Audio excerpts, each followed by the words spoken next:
One in the back, if we could take seats, please, because we are officially supposed to be live broadcasting this. I just have to tell you, first of all, my name is Lisa O'Brien, and I'm the Executive Director of Taos Housing Partnership.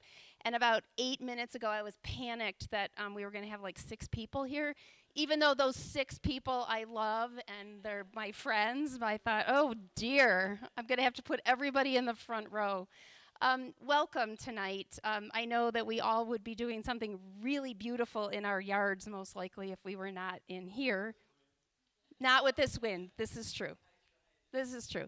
I just want to do a couple of really quick things. Taos Housing Partnership has been around as an organization for 2 years. I'm coming into my 2-year anniversary in a couple of weeks. And it seems like we go through these really big 12-month chunks, and we go, oh my God, we made it through year 2, and we can check these huge things off our list. I want to thank Brent Jaramillo, and I have 2 commissioners here, Darlene Vigil and Commissioner Brush. This 7-month speaker series is in part with our relationship and partnership with Taos County. So I just want to say thank you for that. One of the things Taos Housing Partnership did a year ago is we said, okay, let's start doing community learning sessions. We had no idea what that was going to be. And it turned out they were really great. People started coming, and we kind of started playing around with, okay, what are those next big topics that we all really need to chew on and learn about in terms of housing? And I'll say this year we decided to go big with it, and I want to acknowledge my colleague and friend Alexandra Goldman, who works part-time with Taos Housing Partnership. She put a 7-month speaker series together, and tonight's the first night of that. So I hope that everybody in here learns something new and meets somebody that you haven't met before, and that you come back next time, because we have 6 more months of this. It's a fairly broad speaker series. We have flyers out on the table, and we're kind of just running with what we think are fun, interesting, complex topics related to housing as we try and figure out how we're all working in this crazy landscape. Daniel Werwath is our speaker this evening, and I'll tell you that Daniel has been an absolute rock in my world as I have learned housing. Daniel was a consultant with a leadership group that sort of got Taos Housing Partnership up and running as a nonprofit. So Daniel's been part of our team and our conversations in community. He knows everything you can possibly imagine about housing in New Mexico. He does, really, even though he's shaking his head no. So he's our kickoff speaker for tonight. I'm going to turn it over to him. What I really hope tonight is just kind of a good overlay of everything that kind of happened and maybe didn't happen in this New Mexico legislative session. And we will spend a little bit of time talking about then how do we also look at the larger federal overlay and what some of those challenges are going to be for us as a community around housing. So we will do Daniel's presentation, and then we will do a Q&A. We are taping this, so this is officially a live broadcast on YouTube, and we will also videotape this. So it will be available on our website probably by the 1st of next week. And my ask of everyone in here is, if you have a group that you think would really love to see this video and would like to have kind of a discussion group, please contact our office. This is partly what we're trying to figure out as a very small staff of how we get as much of the learning out in community in different ways. And I want to recognize Taos Ski Valley. Susie is here and Dawn is here. They did a really cool thing, contacted us a couple months ago and said, hey, that session you did in October, we're going to show that with our employees up in the Ski Valley. So there's a lot of opportunities, and if anything, I think this is going to generate a lot of questions. And that's where continued conversation happens. So thank you for being here tonight. Please eat refreshments, and we don't have to be out of here at any time at a certain point, so we can stay as long as we need to Q&A. So at this point, I'm going to hand it off to my friend, Daniel, who drove up from Santa Fe today. And I just want to say Daniel's going to be a father very, very soon with a second baby. So it's a very cool thing. I can't wait. So anyway, are you ready? He's taking notes. Okay. We have the agenda, not the agenda, but we have the speaker series up for what we have coming up in May. They will all be here. They'll all be taped, and we'll all be ready to go as soon as my... Hey, it works. It's gonna stall if I talk too long. Thank you.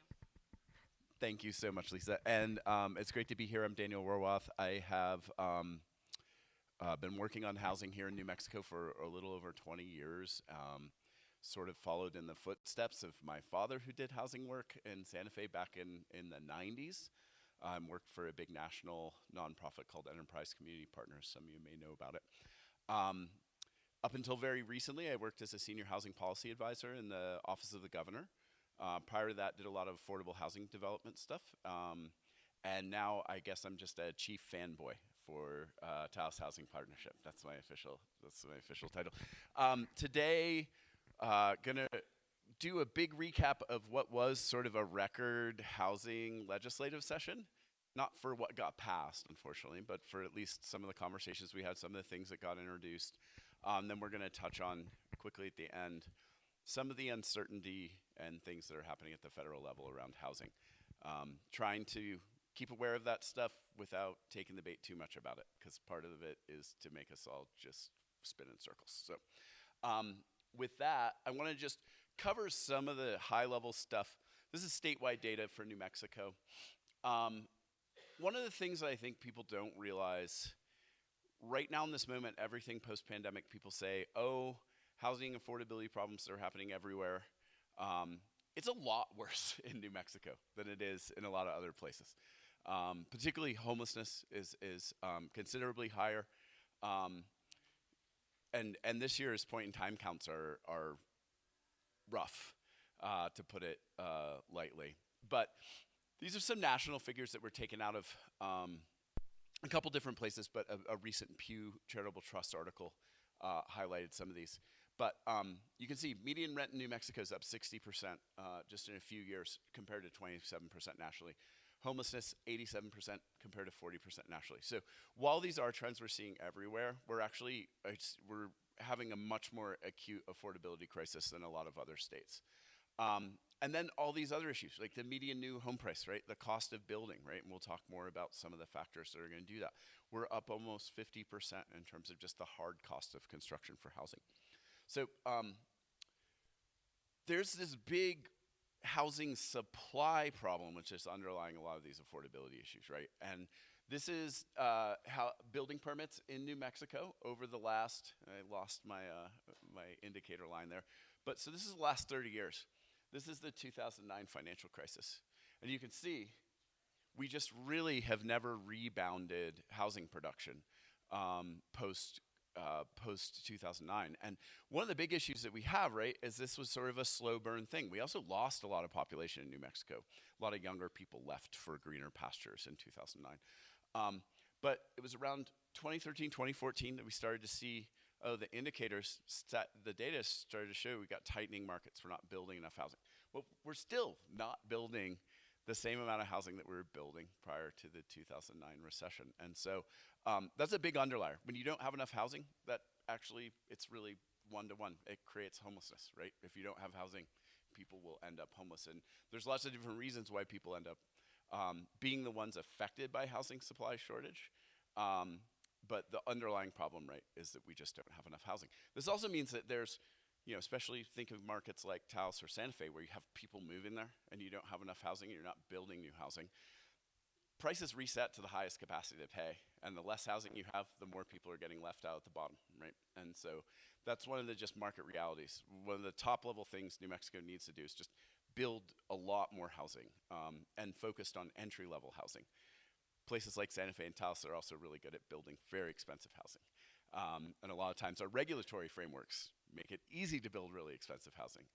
Because when you go and try and build more than one house, you have to go get public hearings and approvals and things like that. So, but this is the kind of framing. One of our big underlying factors, just not enough housing being built.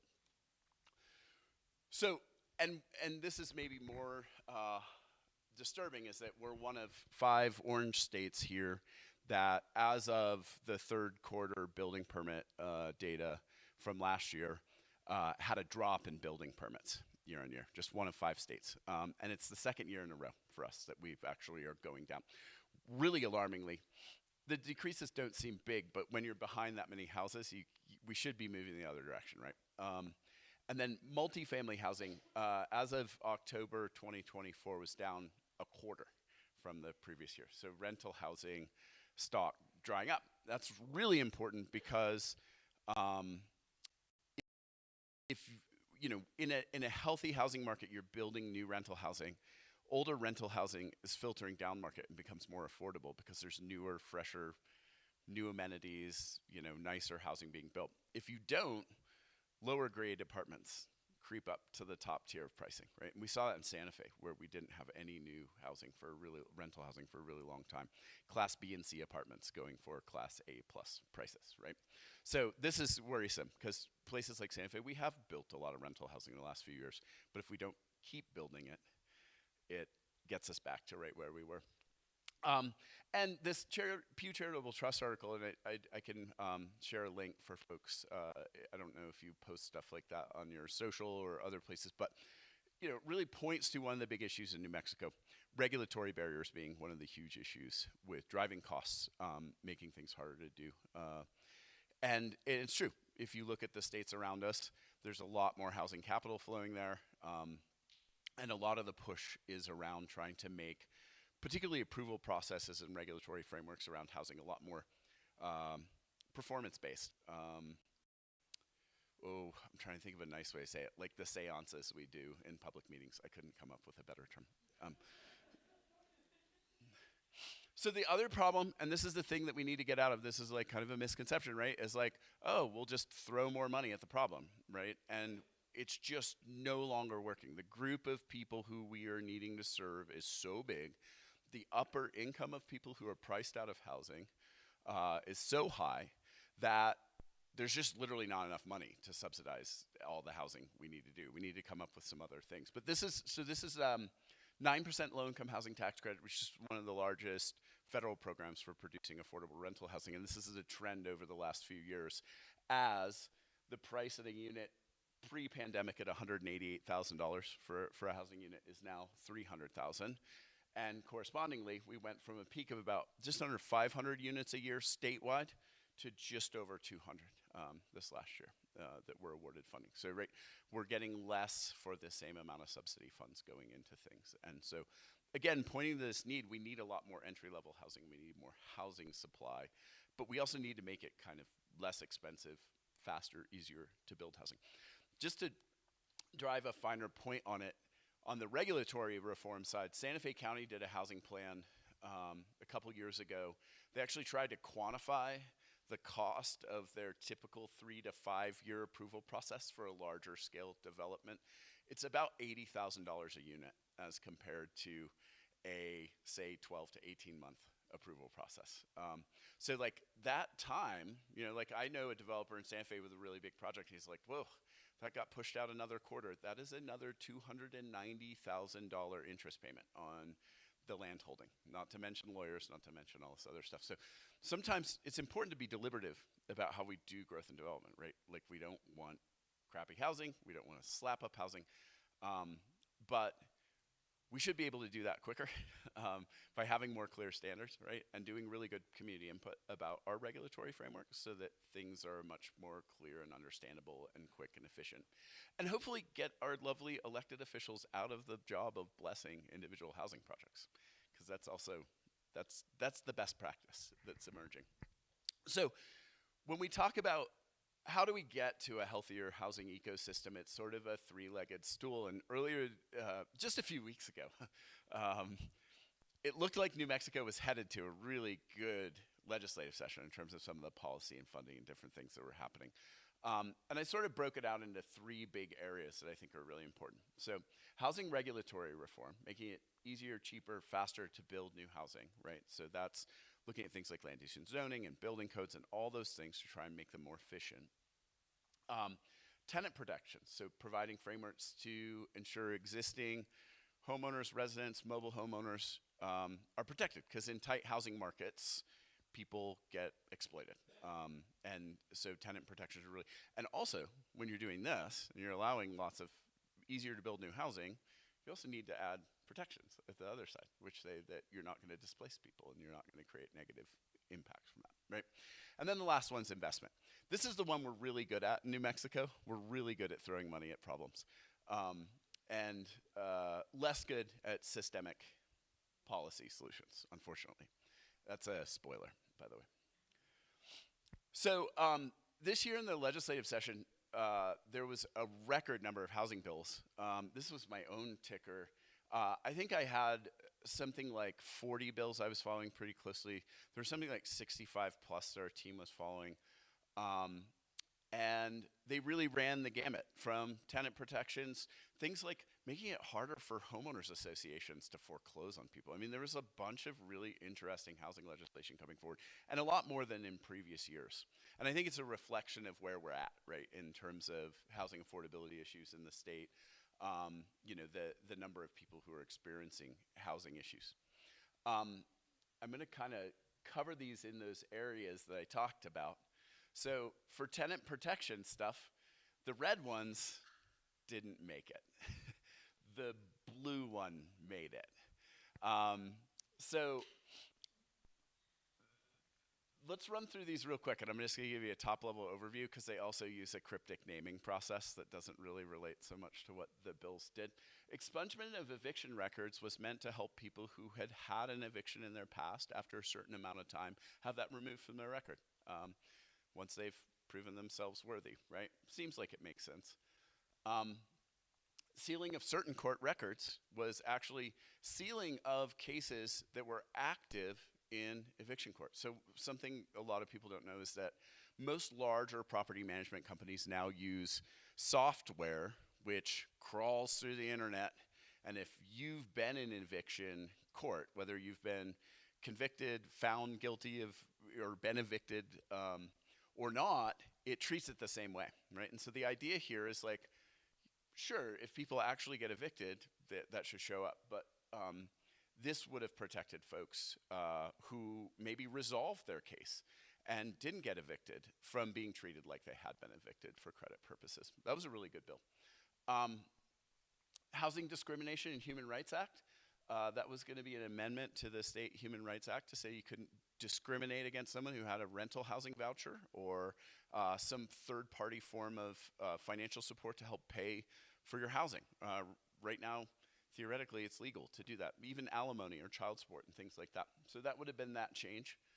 And then SB 216, which would have repealed rent control at the state level, which is an interesting, complicated conversation. But that didn't make it very far. And then Senate Bill 267, housing application fees, the single tenant protection bill that made it all the way through and did get signed by the governor, which sets caps on the fees that property management agencies can charge for applying to an apartment or a rental. It caps them at $50, and it makes it so they can't charge serial fees for applying at different places under the same property management company. So that's a really good bill. Unfortunately, that's like really the only housing bill we passed this year. Despite like all this, let's see, all three of these House bills made it through the House. Good majorities, and weren't scheduled in Senate committees. So they didn't actually get a vote. And I think they probably would have passed. So great that we did this. This is actually a huge lift and sort of a first for the state, but you know, there was a lot of other really good stuff in there. I didn't, and it, you know, I think cut off, let's see. There were a couple really good tenant protections for mobile home parks, right? So mobile home park opportunity to purchase. This seemed like a no-brainer. It's done in, I think, 11 other states have these. No, more than that.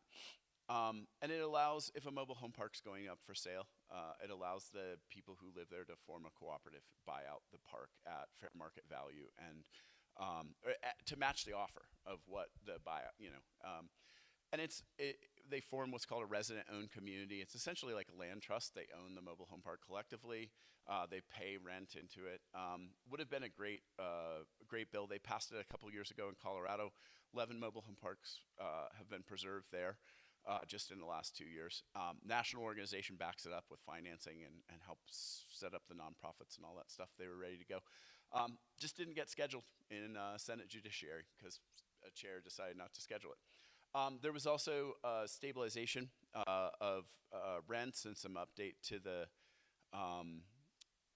the terms of mobile home park leases that also didn't get scheduled. That would have made it, it increased the minimum term of a mobile home park lease. That's the big issue with mobile home parks, right? It's very expensive to move a mobile home if you can move it at all. And so if they sell or if your lease expires, it's really hard to move. And so that was adding some protections. There's about 35,000 people in New Mexico who live in larger mobile home parks that would have been subject to this legislation. So it's really unfortunate. Again, one of those things, passed a chamber, went through multiple committee hearings, just didn't get scheduled. Yeah.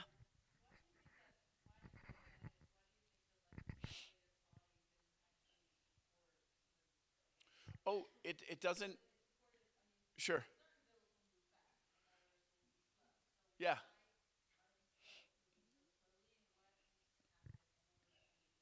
So in these cases, these bills moved relatively quickly. It was individual committee chairs that chose not to schedule them on agendas for committees that they were scheduled for.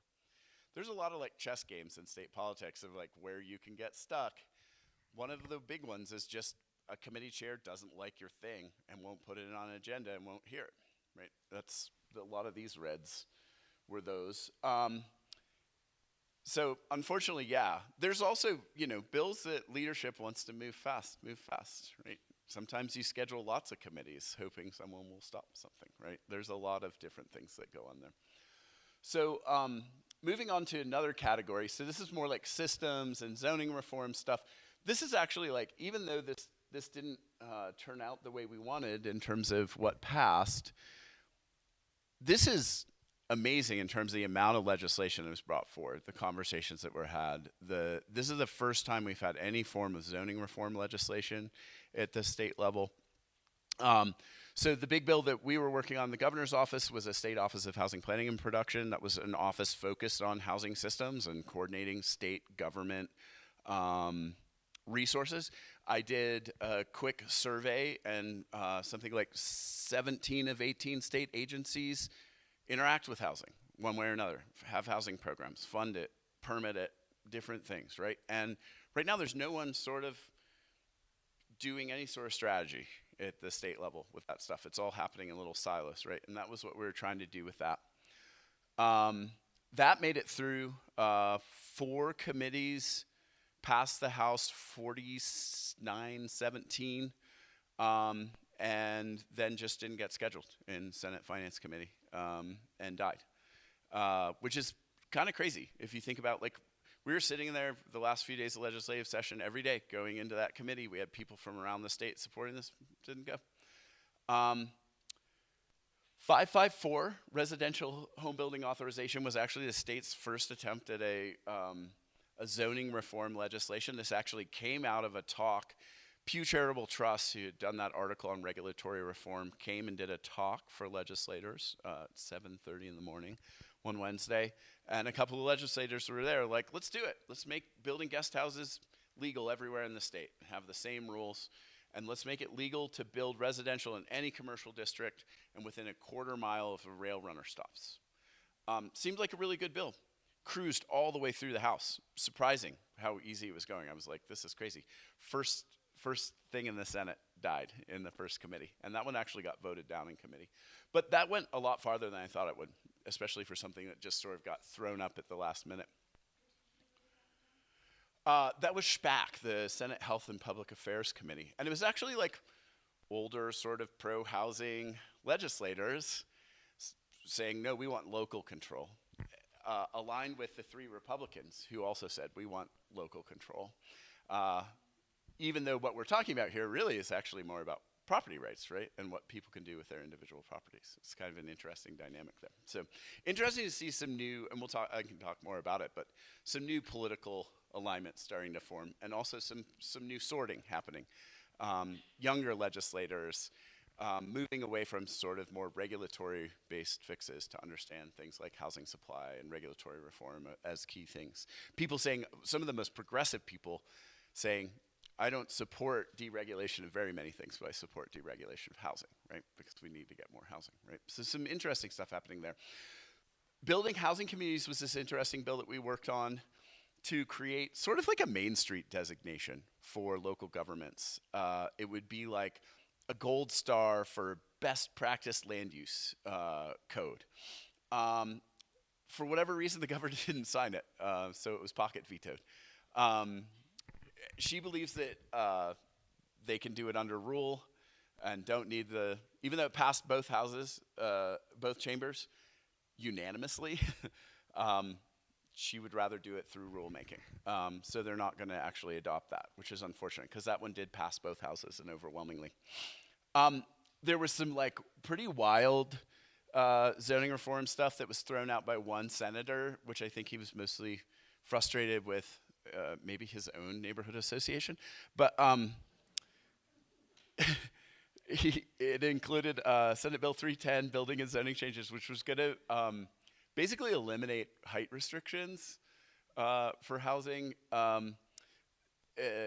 SB 312, zoning decision appeals, which actually like would limit standing for appealing land use cases to people who are immediately adjacent to a project, because homeowners associations a lot of times cost some jurisdictions $50 to file a lawsuit against a land use case. Costs a lot of money.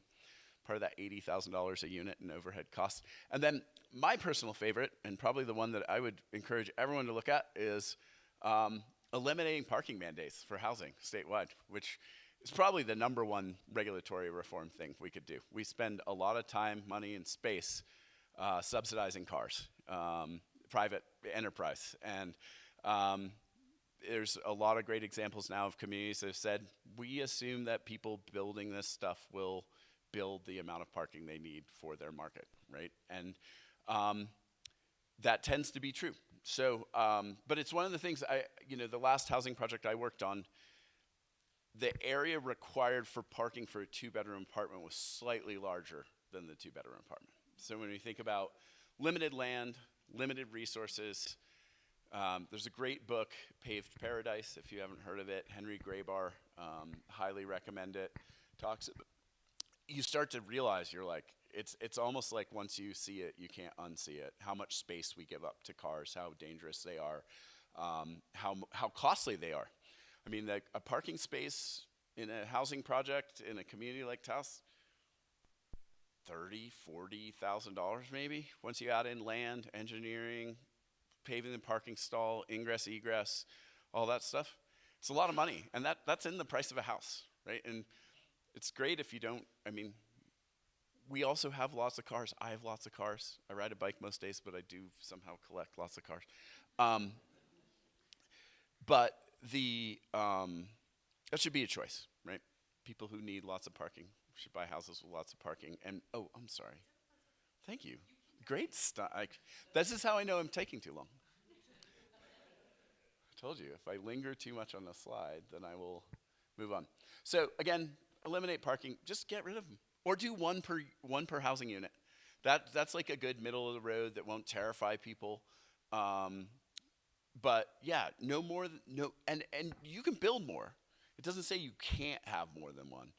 It just says you can't be required to make more than one, right? And I think that's where we need to be going for a bunch of reasons, mostly the planet. Uh-oh. Something, maybe this? Nope. Let me just get. Spacebar didn't work. Yeah, the spacebar woke up the. Now try. I really talked too long that last time. Any questions while we're sorting this? Oh, okay. So the last leg of the stool, record housing related funding. This is 2 years in a row. So the two legislative sessions I got to work. Last year we hit about 200 million in housing funding. To give you an example, previous years to that, I think the peak had been 30 or 40 million. So this year, over 230 million set aside for housing, and a lot of that comes from our one-time oil and gas money, right? The one-time money at the state of New Mexico is now about the size of the reoccurring budget, and so there is a lot of money floating around. So I have critiques, but the biggest one was $110 million to the Department of Finance and Administration to support housing, transitional housing, and housing services for people who are homeless, right? This is a record investment.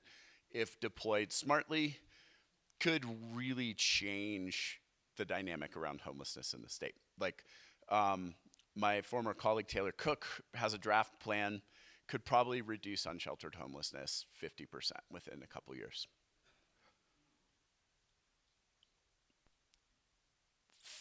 And interestingly, these are the line item vetoes from the governor on this appropriation. So originally, this was $80 million to Albuquerque and Bernalillo County, $10 million to Las Cruces, and then $20 million for the rest of the state to share, right? Which, if you break down the actual population of homeless people, maybe is not that far off. Albuquerque has a huge concentration of the state's homeless because of services and population density and other things.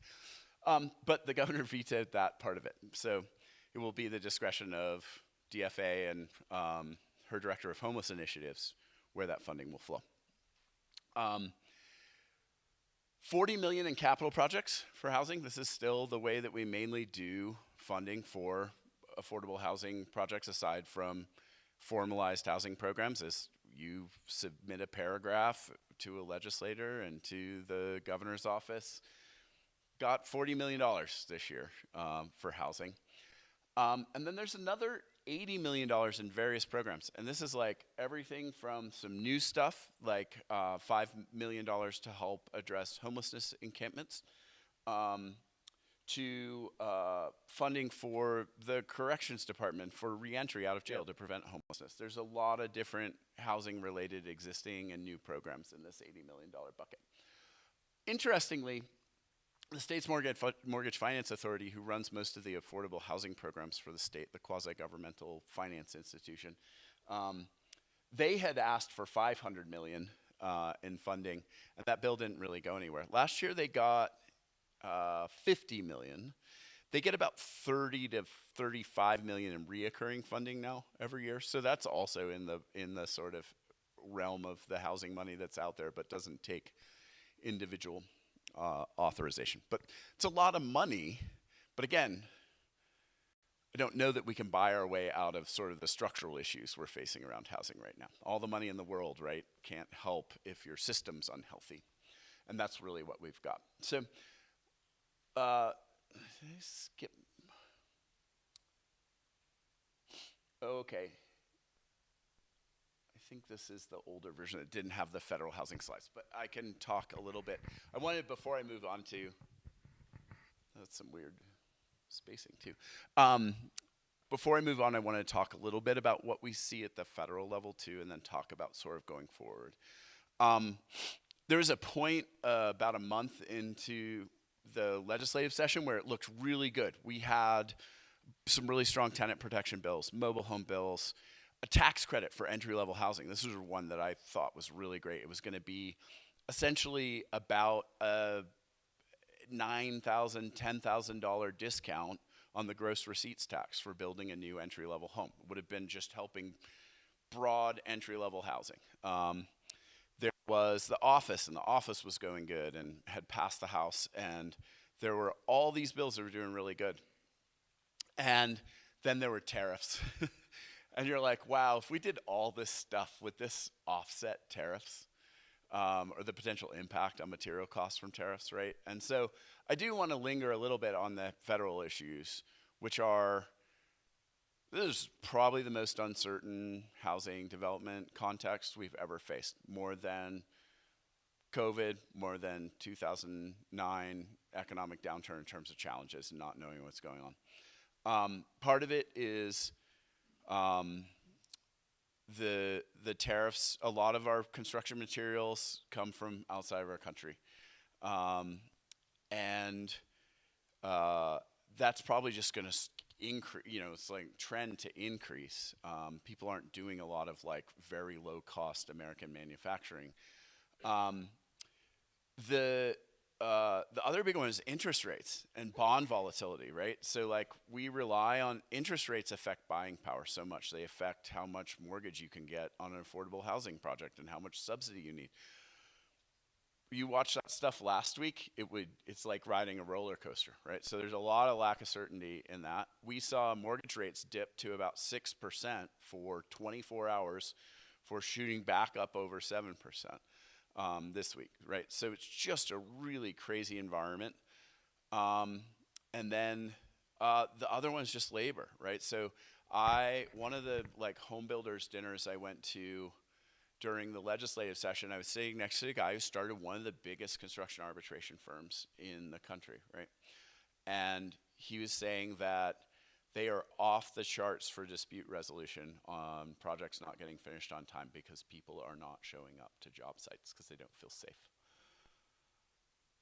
So labor, materials, and interest rates are now all on super shaky ground, which is unfortunate because that's like basically what you need to build housing, except for regulatory approvals, right? So that makes it really hard to think about how do you prepare for that, right? And that's something where I think we need to be doing everything we can to control the things we can control, be working to grow our construction and trades workforce, right? Be working with community colleges and technical schools and high schools to get people ready for that. We need to be looking at financing and creating more stable financing environments. We need to look at subsidies, and regulatory frameworks, right? Like the cheapest thing you can do is fix your zoning. Costs almost nothing, huge return on investment. But really like thinking bigger picture, there's some really important things. Like one is just from an advocacy level, help people understand that housing supply is the underlying issue here. There is a widespread supply skepticism. But it's the data's there at this point. You look at markets like Austin and Minneapolis where they've made aggressive actions to make it easier to build housing, particularly on smaller lots. That's the other really easy regulatory reform. Just shrink the size, minimum lot sizes, right? Goes a long way. But help people understand this, right? Because housing supply is a diffuse benefit. You need to do it for years for it to add up, right? And every project that ends up in front of an elected body to get approved, well, that's competing against a very focused negative impact on a small number of people, or perceived negative impact, right? So it's just this unbalanced scale where the benefit is broad and long-term, but the perceived negative impact is concentrated and short-term. So really helping people understand this supply side stuff. It's just actually how real estate economics work, for better or worse. It's the system we have. We could envision other ones, but right now that's the one we've got. Education and advocacy. So really working, particularly with elected officials, to understand these dynamics, particularly at the state level. County commissioners, state councilors, they see land use cases. They know their land use code. They know their regulatory frameworks.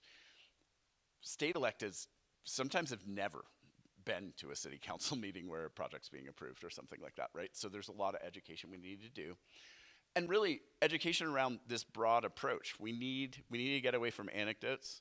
Like, take the funding thing. It's great we got all that money for homelessness, but where's the money for the entry-level rental unit that someone moves out of a transitional housing situation into? Where's the place for someone to move out an affordable rental unit into an affordable home ownership opportunity and free up that affordable rental unit, right? We need the whole system working, right? And we need a sort of systems level thinking around it. And that takes a lot of education because politics naturally incentivizes anecdotes, right? Okay, lingering too long. Oh, shoot. I lost my. Oh, yeah, there we go. Horseshoe coalitions, right? So this is the thing we saw this year is really interesting. On that home builder tax credit, sitting up and testifying in one of its first committee hearings was the Republican minority leader and one of the youngest, most progressive people in the House pitching the same idea, right? There are new coalitions to be found around abundant housing, around entry-level housing, and around affordable housing. Regional funding approaches. This worked really good for Albuquerque and Bernalillo County until it got struck out. But thinking regionally, working through things like councils of governments, or even, say, a city-county combined capital ask for housing, right? That is tied to outputs. That's what Albuquerque did. They said, if you give us this much money, we will build this many units in this much time, and we'll get this many people off the streets. That kind of approach, I think, showed a lot of power politically. And it got them $80 million. It has to be a record sort of allocation for housing for a joint jurisdiction. So thinking ahead, working city-county, working with councils of governments to do regional housing asks, I think is a really smart way to go about it. And you get strength in numbers. You get bigger constituencies. You get more legislators behind it. It seems like a good strategy. And then getting media attention. I think one of the big things, especially with regulatory reform, some of these more complicated, nuanced things that we talk about where you're like, really is like eliminating one parking space per housing unit really going to change something? It's like you got to bring the media along. You got to get people bought in and people understanding and creating some visibility of how things actually work at state government, where, you know, in the legislature, an individual who happens to make the agendas for a committee can unilaterally veto something along the way. So I think that really helps. Going back to the coalition stuff, I just want to point out some of the biggest state level and local wins around housing have involved really, really unlikely coalitions. Folks working on homelessness and private developers like NAIOPs and home builders associations, right? Folks that aren't typically aligned. There's a huge amount of like shared interest that is sort of apolitical, and starting to search out and find those, right? That's where we've seen a lot of really great progress, particularly at state level. Things like the Montana Miracle, that was a great example of that, where the Republican governor made a task force that included super lefty renter rights advocates and the Centers for American Progress, right? One of the most right-leaning groups. And they came up with a suite of regulatory reforms that over the next 5 years should basically eliminate Montana's housing shortage, which is smaller than ours. They're a smaller state than ours. But so those are some things to think about, like starting to build new coalitions of folks who have shared interest around some of these bigger goals. And then the last one I think is just my contact information.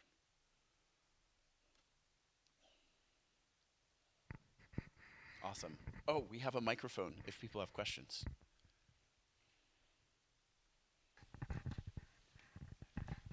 Does anyone have questions?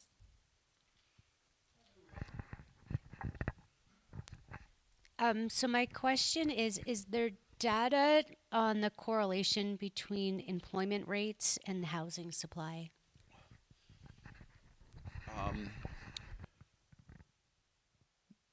I guess, I'm not sure how you mean, like the percentage of employment and housing stock, or? Sorry, for the folks online. Yeah, absolutely. So as a potential developer, one of the considerations is, will there be employment for future tenants? Sure. And there's a couple different ways that that's tackled. Most communities in New Mexico have an affordable housing plan in place that covers a lot of that data, talks about housing needs, community demographics, things like that. they tend to only get updated about every 5 years, right? And so like the typical practice for a larger development would be to do like a market study or things like that. In a lot of places, you can also just look at things like vacancy rates and other things to understand how tight the market is. When we did data around Taos Housing Partnerships Plan a couple years ago, found some really interesting stuff in that data. Vacancy rates very low. Huge demand for 2-bedroom units, right? In some cases, 2-bedroom units were more expensive than 3-bedroom units because of the lack of supply in that area. There's a lot to be found from data. I think that's the challenge, is always there's a speculative piece to all housing, right? But I think if you come in even a little bit below the current market rates, there's a huge pent-up demand for anything that's cheaper, especially in markets like Taos. Yeah.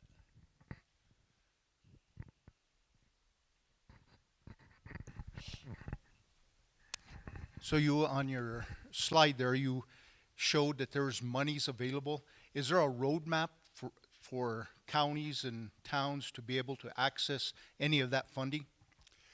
You know, because they make it so hard to access a lot of that money. Yeah. Have so many. Is there a roadmap to how to access it? There is a draft roadmap. That's got to get through some executive approvals, and then it's got to get through sort of the DFA bureaucratic processes. I could say over the last 14 months of working with DFA that we had a lot of success, mainly because what slows them down is they don't know housing, and they don't have housing people on staff. And so being able to lean on housing experts within the state does speed things up. I'm hoping to see more like standardized processes where you apply for funding through a transparent process, rather than sort of the more wishy-washy way that we like to do things in New Mexico. And then I have 3 questions. So, yeah, fire away. I want to look at the county and maybe even the town. Multifamily designations. I know years ago I was in that field, and we had a heck of a time trying to find multifamily designations because, you know, it's the elephant in the room, not in my backyard. Yeah. So how do we, you know, as a town and a county, how do we create those multifamily designations through our land use so that there is land, so if somebody really wants to come and build here, how do we create those? Right. And that's important for a bunch of reasons, right? Like a lot of the affordable housing funding sources, they can only support a certain size project, right? You can't build a 20-unit tax credit project. It just doesn't make financial sense. So, I mean, the best way to do that is to lead really robust community outreach processes and come to as much consensus as you can as a community to say, these are the places we will grow. These will be denser areas that make sense, whether it's transit or locations and things like that, and just go through that process ahead of time. Where we get wrapped around the axle in New Mexico a lot is we have really outdated zoning frameworks. We update stuff on a project-by-project basis. Then people show up at land use hearings trying to adjudicate community values questions that can't be resolved in a land use hearing, right? And so really front end, I mean, the best practice that's emerging right now is to have really, really robust community input around land use codes up front and very clear performative standards, and take political approvals off the table. You say you either meet these standards or you don't. We did a really robust process where everyone got their input, and we're no longer going to take the time, cost, money, or brain damage for elected leaders to do this stuff because it's really hard and it's an asymmetrical system, right?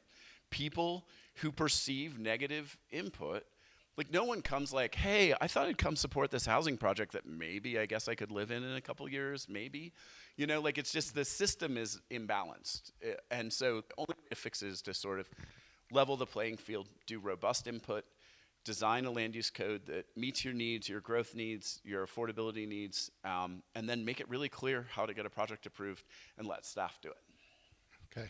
And then my last question is that, you know, our land costs here are astronomical. Yeah. You know, and so, and town and county really aren't in the housing market, Sure. but they can help with the housing market. Sure.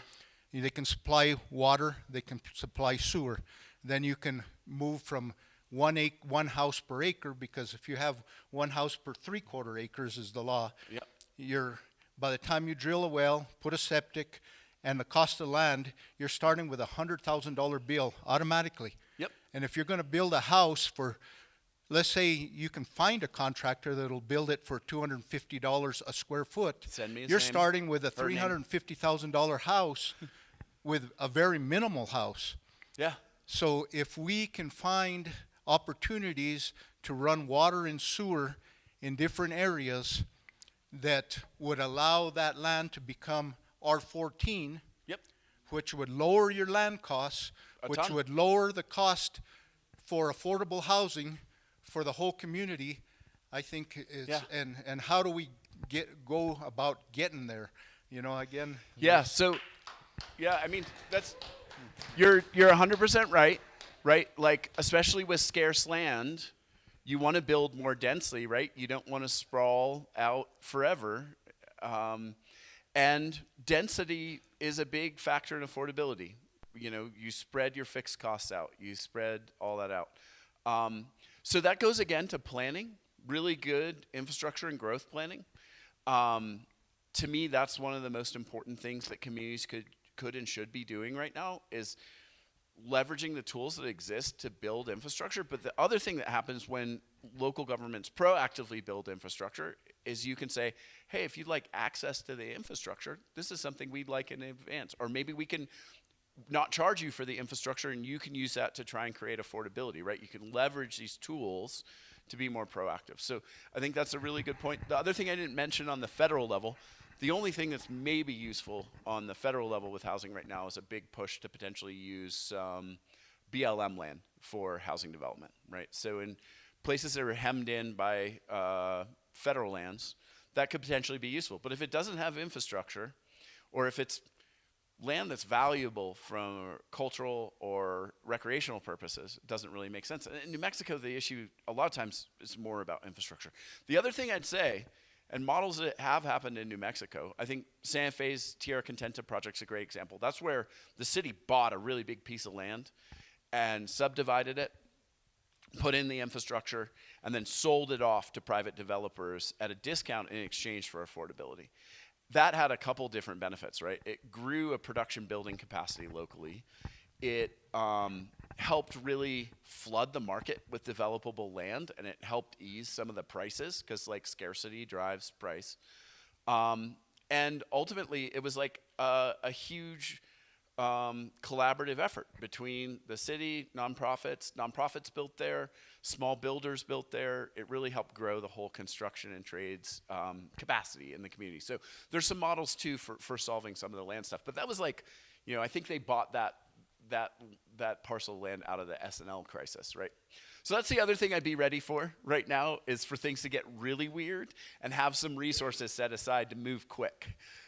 That's what we didn't do in 2009, right? We ended up trying to figure out how to, you know, we triaged that wrong and didn't have the resources available. And I think back at the properties you could have bought in downtown Santa Fe for redevelopment for pennies on the dollar, right? Have some resources set aside for if things get really weird to be able to acquire some assets for future housing. Land banking is another really important one to think about there too, acquiring land for future housing. So the final question. Okay. So in the 80s, there was 502, 515, a bunch of different housing projects that were through HUD, through the USDA federal rural government, development. Yep. USDA.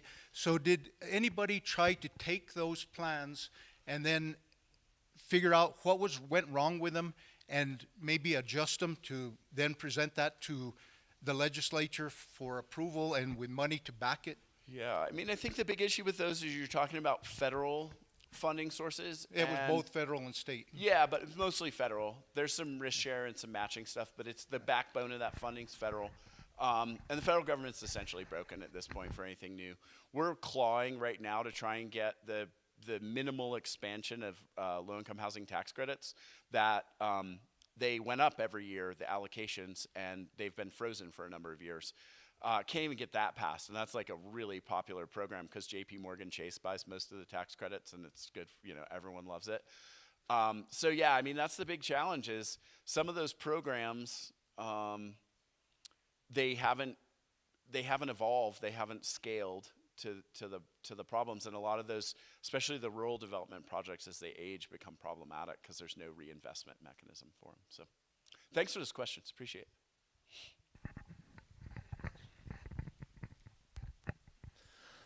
So this is a bit of a complex question. When you mentioned the Montana Miracle or something, I moved here from Montana about a year ago, from Bozeman, Montana. Oh yeah, Bozeman's so screwed. Yeah, and I tried to help them like 10 years ago, and just they couldn't do what they needed to do. And so learning about this town and community since I've been here, and seeing Bozeman go from, like, when I grew up there was like 25,000 people, and Yeah. now it's like 60,000 people. Yep. There's 3 to 5 story condos going up everywhere Mm-hmm. on great farmland, agricultural land. And my learning about being here in Taos, of like trying to see like how a town and a community consciously decides how and when they want to grow to like what size. And you can look at things of, you know, the carrying capacity of the bioregion, and if the community wants to be food sovereign, or, Sure. you know, what the watershed and the aquifers are like. Yeah. And so in context to, like, you know, wanting more housing, affordable housing, beautiful intentions and goals. And I'm just curious, kind of as a bigger picture from a town, county, bioregion, like vision of, you know, does Taos, it seems like some people don't want it to grow at all. Mm-hmm. It seems like some people want it to change and evolve. And I mean, that's a complex question. But I guess, like, looking at, does Taos, and if I understand correctly, maybe 6 or 7-ish thousand people in the town, 35-ish thousand people in the county, you know, does it want to, I mean, have 10,000 more homes in, you know, 10 years or not? Does it want to, you know, keep its kind of culture?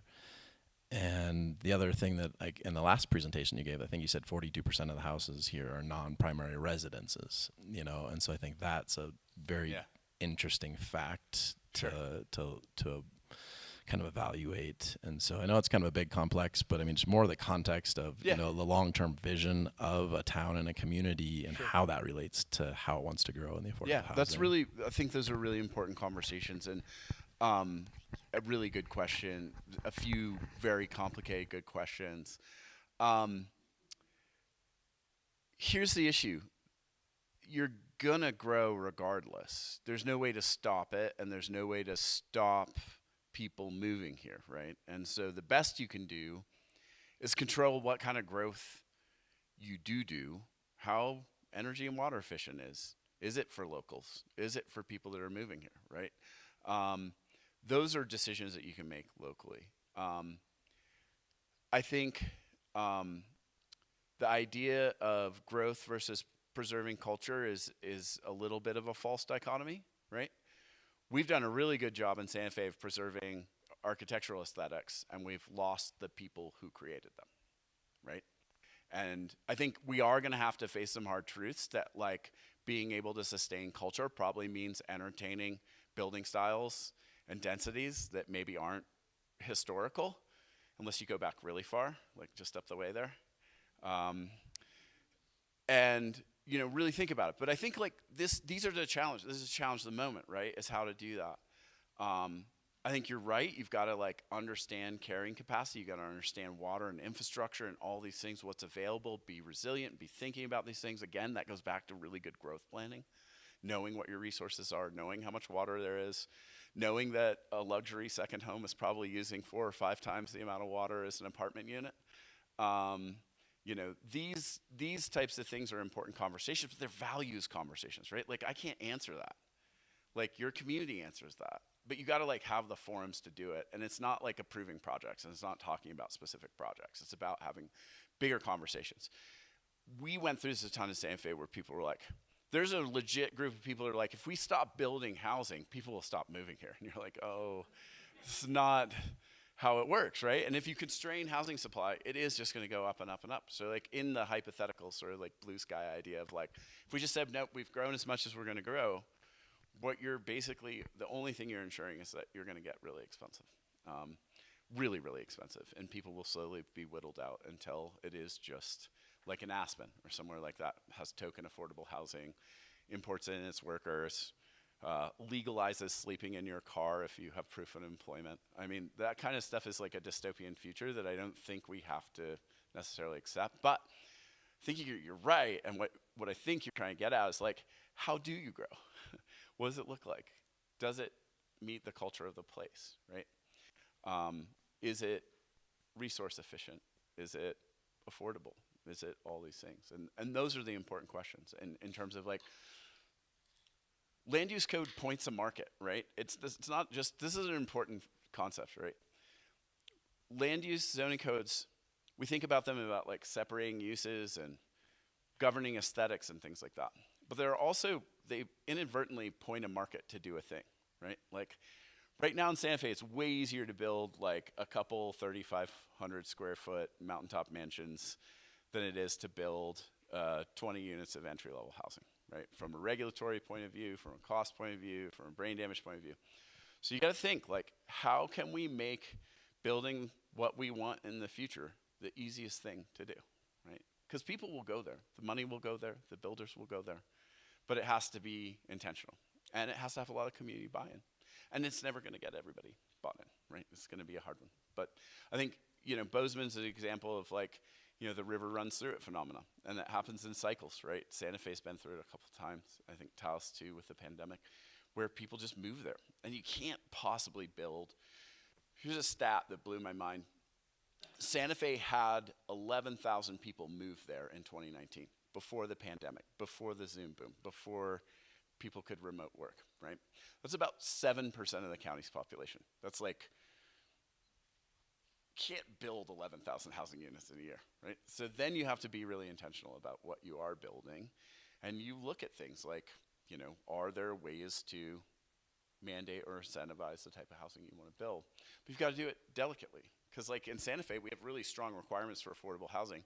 So we get affordable housing and high-end housing and nothing in between, right? And so you've got to really look at this abundance perspective.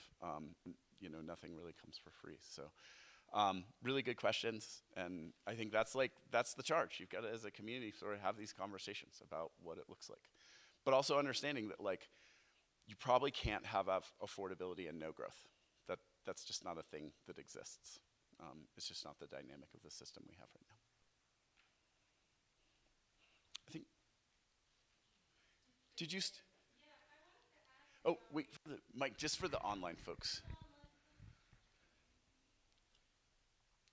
Yeah, I wanted to ask about the people who build the houses. You mentioned earlier that you sat next to somebody who was saying he was having trouble with people showing up to work because they feared their safety. Yeah. I was just curious what the conversation is legislatively on building worker protections and incentives right now. Yeah, that's a really big one, and I think several more progressive home builders associations are doing education with foremen and other folks about like, can people just come on to your job site and start asking for people's papers, right? And there's a fair amount of legal protections there on private property. So that's one route.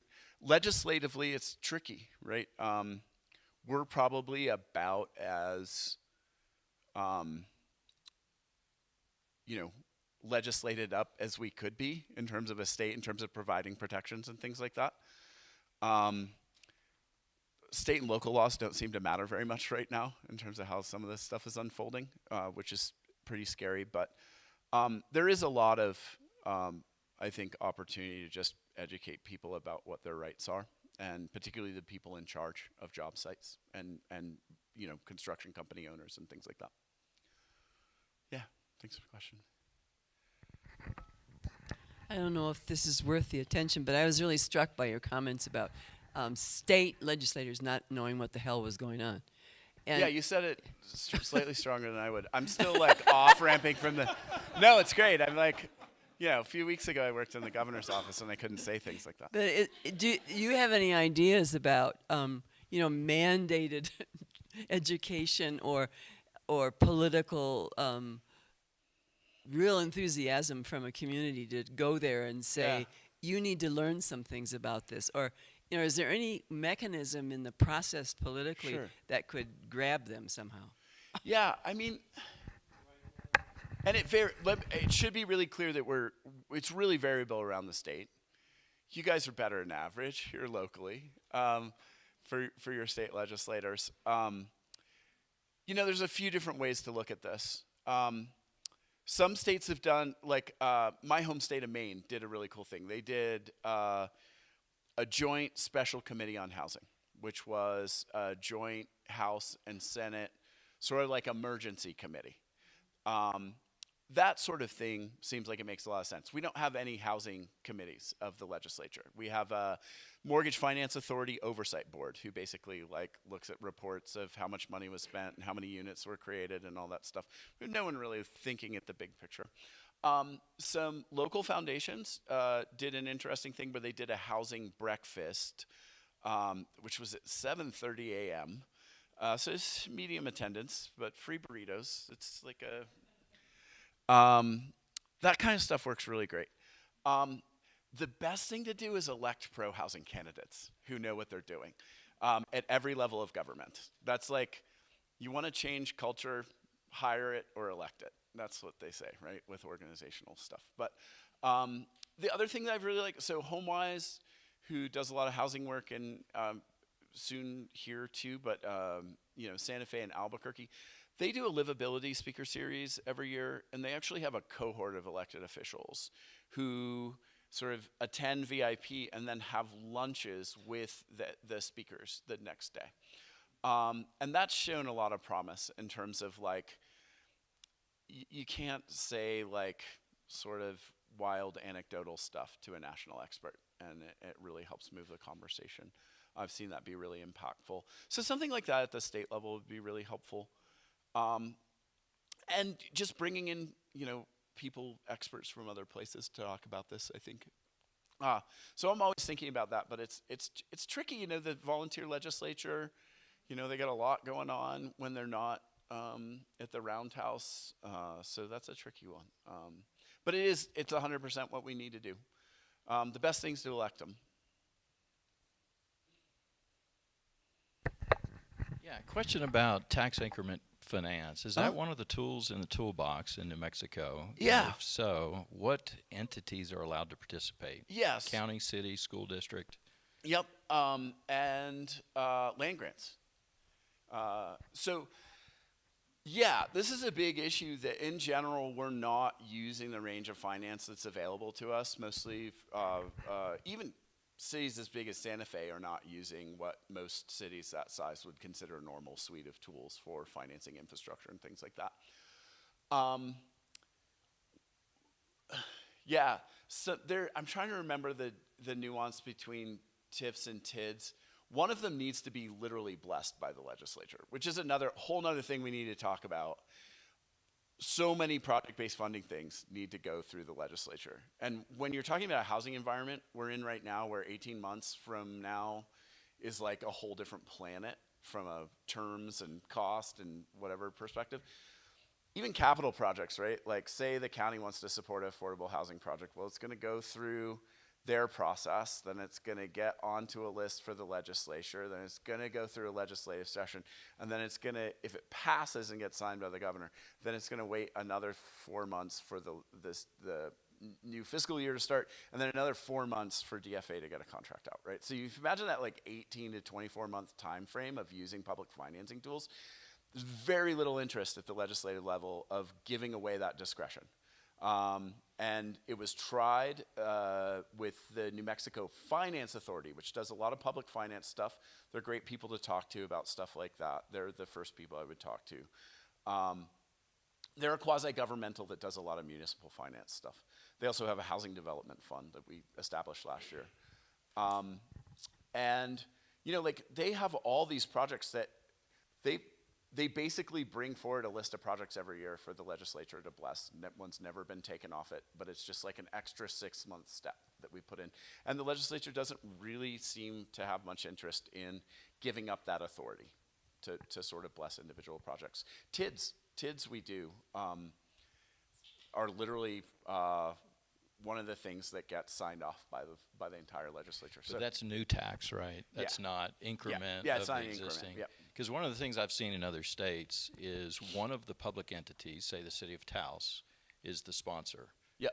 and they do increment financing on their own tax rate, the Yep. county tax rate, the Yep. school district tax rate, and those future dollars ends up paying for infrastructure Yep. or whatever you There's do to tons bring of down the increment cost stuff. of the There's project. GRT increment too. If you're looking at big scale development, we're going to generate a ton of GRT. That's another potential mechanism. We've looked at that for some bigger projects, but it's hard to bring people along because it's like they've never dealt with it. One thing that got me really excited in Utah. Daniel, sorry, Wrap it can up. you just tell? No, we're Yeah. we're good. We're good. You need the What is? acronyms. Well, yeah. Do you want to just tell people what Tax those are? increment financing. And is what a and what TIF. is a TIF? Yeah, so it's basically like a governmental entity setting aside a portion of future tax revenue to pay off debt. And so you can borrow against future tax revenue. And it's especially great for housing development. Guess what generates a ton of tax revenue?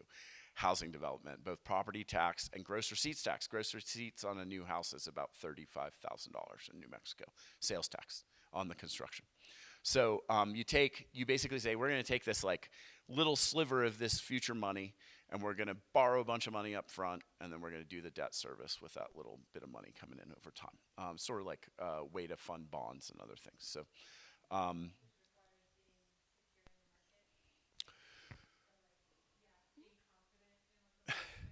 well, yeah, I mean, up until last week, bond markets were really stable. So I don't know the answer to that. Maybe next week we'll know. That mostly affects pricing, right? Like, and local governments get really cheap debt, and we should be using that, right? Like the biggest lament I have over the last couple of years is we didn't build a lot more housing and infrastructure when interest rates were 3%. We made it. I missed that, and construction costs were 50% lower. But that's not where it is now. I have a few questions. Yeah, sure. And I'm going to just start from the end of your presentation going back. But you talked about coalitions being really important in this process. Yeah. And we have some here in Taos for housing, but what coalition specifically in New Mexico would you recommend that we are aware of? Yeah, the Albuquerque Affordable Housing Coalition is a really good one. The New Mexico, Catherine, do you know the folks like Maria Griego and the folks that worked on all the mobile home and tenant stuff? Do you know their name? There's another one in Albuquerque that works mainly on sort of tenants' rights issues. The New Mexico Center for Housing Law, so that's like a nonprofit that's spun out of the law school at UNM, is a really good one. There's no statewide coalition for housing or affordable housing, which would be good. I keep telling, particularly like funders and foundation folks, like they're like, we want to give your project $10,000. You're like, no, go fund this advocacy work. It's much better spent, right? We need that advocacy work to unlock the like millions and millions of resources. So that's good. I had a lot of experience setting one up in Santa Fe, but it sort of went dormant when I went to work in the governor's office, but certainly would be happy to share sort of lessons learned from that. What we saw was there's just a groundswell of support from different areas. We had the Chamber of Commerce, the Home Builders Association, large employers, housing nonprofits, social service nonprofits, folks saying like, if people don't have housing, we can't do our job, particularly around social services and health, social determinants of health stuff. And so we're be able to create some really broad stuff, and that's how we passed that mansion tax in Santa Fe, which hopefully will win on appeal here very soon. But that helped move some really big stuff locally, and hopefully soon some land use reform stuff when it gets introduced later this month. Great, thank you. Also, you mentioned about construction materials mostly come from outside of our country and that being costly. Do you know of what options might be available locally that we could be looking into? Yeah, one of the big problems in New Mexico is we're like a one-way shipping destination. Like supply chains are a real issue. Like some stuff, regardless of the bigger tariff stuff was already more expensive in New Mexico. Like that stuff you put behind tile, like backer board, it's like twice the price in New Mexico that it is in Oklahoma. And part of it is trucks come here full and they leave empty, and that costs about twice as much. in terms of shipping and transport. And so starting to think more about what could we be doing to make that more circular. There was an interesting bill that passed to allow for a state timber grading system this year. And so that would allow smaller lumber mills to certify under a state program grading for structural timber, which would allow us to use a lot more New Mexico timber without going through a complicated and expensive national certification process. So that's kind of an interesting one. Particularly too, it's really helpful for things like, when a lot of the driver for that came from Lincoln County and the big fires they've had down there and using all that, that timber. So there's stuff like that. It's the biggest one is really labor. We need people going into trades. We lost a generation of tradespeople in the 2009 economic downturn.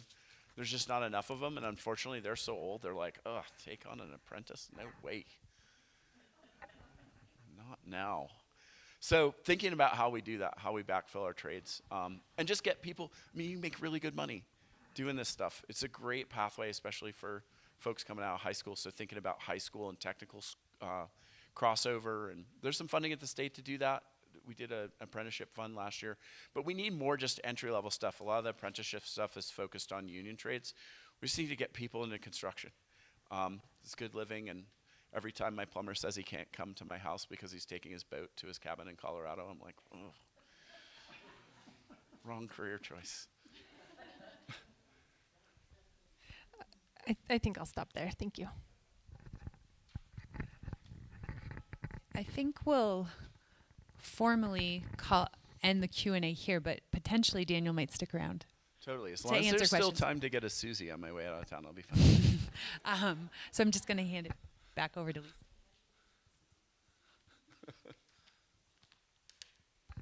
Thanks. It's fun to sit in the back of the room because I'm going, oh, write a note down. Oh, write a note down. And I have to tell you, my introduction into housing and into this work was literally the third day I was on the job, and somebody called me, and it was this laundry list. And you guys have heard this. Lisa, you should, and you should, and you should. And I wrote all these things down, and I went, oh, my goodness. So I was doing that a little bit in the back, but I have tempered it so much now that it's not the Lisa should show as much as it was. But a couple things I just want to do as quick highlights. I do want to, you mentioned the market study. And in terms of kind of income and how many houses do we need and how's all that stuff moving. You did an amazing job, and I want to remind everybody, please go to Taos Housing Partnership's website, because if you have not seen our 3-year roadmap, this is how Taos Housing Partnership came to be, was all of these conversations around how are we going to do this work collectively together. And Daniel's piece on the income it's the rock. It's the anchors of all of that work. And I just want to do a nod back to the county, because we're working with the county right now on an updated market study. So we'll have new, as all of the income stuff kind of shifts and moves forward, we're working with the staff here and with elected officials on getting that market study up and running. So that is going to be coming out probably this summer, 1st of September, I think. The question came up about immigration updates. Workforce Solutions is doing an immigration update webinar tomorrow, I believe. So you may be able to just go on the New Mexico Workforce Development, see if you can find that. If not, email me and I'll see if I can just get you, I'll forward that. But they're doing a 1-hour session tomorrow. Advocacy comes up. We talk about the importance of advocacy locally and how do we have these hard conversations around values, and thank you for putting a name to that, because it gets so tangled and it's hard to sort of separate it out. I want to just say this is one of the areas that Alexandra and I brainstorm a lot on how do we do this work. Tonight's session and this 6-7 month speaker series is part of this. It's partly to create the space where we can have these conversations and kind of start putting them up on the wall in a way that maybe will be a little bit more organized than throwing noodles on the wall. So I encourage folks to keep coming, because as we all sort of like learn this and chew on it, and I guarantee you're going to go home And you're probably going to want to watch this video again because you're going to go, oh, what was that one thing he said? I'm encouraging all of you, please go to connect with us by email. One of the things that Alexandra's working on is we're trying to kind of get our kind of all of the folks that are playing in our sandbox now kind of figured out, like, who wants to work in this advocacy end. We've had people in Alexandra's housing action discussion groups saying, let us know. We want to go down to Santa Fe and we want to be part of that conversation. And we've just been not big enough and organized. Well, we've been organized. We've not been big enough to kind of start making those things happen.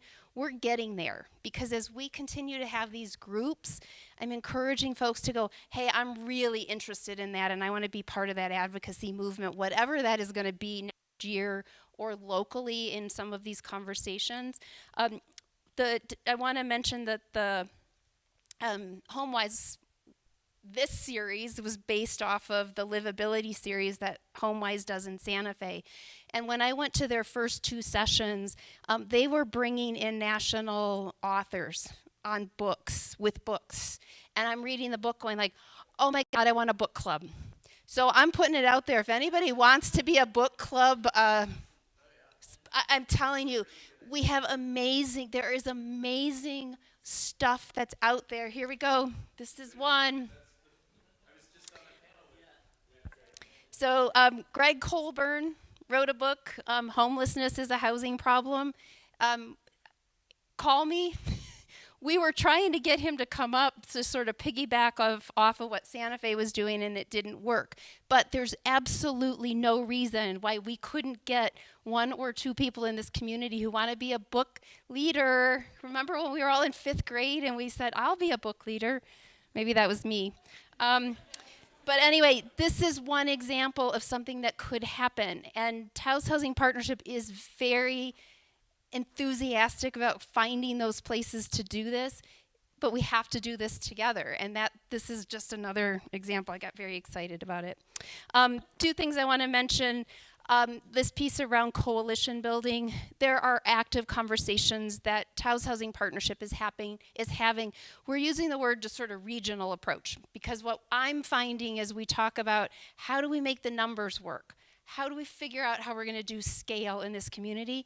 And time again, we find that because we're small, we just don't have the scale to kind of do something. So we're looking at housing development, particularly around how do we create that regional conversation, because what's happening here is happening in Cuesta, is happening all over in this bigger area. So I'm just letting folks know that we're starting to kind of chew on that a little bit, but really addressing it from a funding, how do we bring in resources to really do development scale at the space we need. The other thing is we realized that rehab is one of those things that, boy, are we missing the boat. And Alexandra was encouraging me as we were having one of our brainstorming meetings. God, we're missing it. We're leaving rehab money on the table. This is one very little example of something that Taos Housing Partnership said, oh my God, that's like such an easy thing. We found out that the El Camino Real Housing Authority Home Rehabilitation Program, it's based out of Socorro. There's money for they only do one house in 5 counties. Each county, 5, see, I'm already being corrected. 5, this is good. Taos County, Cibola County, Colfax County, Mora County, there must be another county. They couldn't get applications in from Taos County. This goes up to $85,000 to rehab a house. And we heard about it, and I'm like, what do you mean we can't get an application in from Taos County? Like, I think we could find 20 in about 8 minutes. But there wasn't the connection here locally to do it. So this is one little example of how Taos Housing Partnership is saying, hey, take that on. We're not accepting the applications. We have nothing to do with the review. This is on our application. here's the goal for all of us. Can we get 20 people to get in the pipeline for this? And if we can get one house done a year, let's get one house done a year. Little example. But the piece that we're looking at is taking rehab on in another way. And we're starting to do some of that early exploration to say, what are those other buckets and avenues of funding that are out there that our community is not tapping into, not because we don't want to, but we don't have a lot of the capacity within organizations to do it. So I'm just saying that that's a quarterly goal that we've decided to kind of take on in addition to everything else we're sort of playing around with, to say, let's take a look at what that looks like. It may not be Taos Housing Partnership that takes on 5 entities, but it's something we're exploring. So here is my ask of all of you. There are flyers out on the table. Will you please take one of each of them, go plaster them all over the place? This is my ask, because we can't do everything at the level that we probably want to. So if you go to the spa, if you're at the library, wherever you are, if you know there's a bulletin board, will you please go take those and plaster them around? Wow, it's 7 o'clock. Thank you for coming. If you are not on our email list, you will absolutely be on our email list by tomorrow, right? Because you're all going to go to the website and sign up. And I realized I took the sign-up sheet and parked it someplace else. It's very important for us. If you have not signed in, will you please do so? We will be pushing this out again. What's our date for next month? May 14th. We've got a really impressive cadre of speakers coming in from all over the state. So bring your questions, bring your friends. Please take treats so we don't have to carry them. Next May 14th, the next one of our speaker series, we're going to be hearing from Housing New Mexico, who is formerly known as, or also known as, New Mexico Mortgage. Finance Authority, which Daniel mentioned multiple times. They are a quasi-governmental statewide organization. They're going to be talking about case studies of where they've seen rural affordable housing development work. And so that's a really great thing for us to hear more about is what that's looked like elsewhere and how that's worked. So that is our next time, May 14th, here, same time, 5:30. Because then we're going to be on someone else's speaker series 2 years from now, because we're going to be one of those rural examples, right? Yes. Okay. Thank you for coming tonight. Really appreciate it. And thank you to Daniel, father to be.